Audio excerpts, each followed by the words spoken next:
Thank you for tuning in to Abundant Moments. In 2 Kings, there is an account of a woman who had been particularly kind to the prophet of God. She'd made a place for him to stay when he came her way and just had done all kinds of things to bless him because she knew he was of God. She had lacked in her life one thing, and that was a child.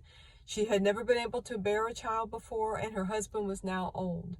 And the prophet told her, "This time next year, you're going to have a son." And she could not understand how it could happen. She couldn't believe it. She said, "How can this be? Don't lie to me." But sure enough, as the prophet of God said, the next year she had her son. I told you that account today for this reason. Sometimes in our lives it seems like things are permanent. It seems like we have passed the time that we could ever have what we wanted or we dreamed about. But I want you to know that with God, all things are possible.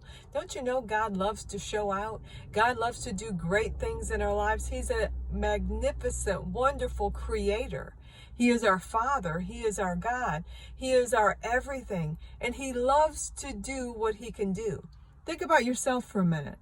What is it that you do well? Don't you love to do that? It brings joy to you, and it brings joy to you when it blesses other people. Well, God can do all things great, and He loves to do great things in our lives and in our midst, but we must believe Him.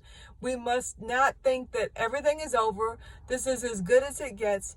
But I want to encourage you today. Begin to believe God for big things in your life. That woman saw it was impossible in her eyes for this to ever happen, but she saw God's provision, the miracle working power of God, and it's still real today. Thank you for tuning in.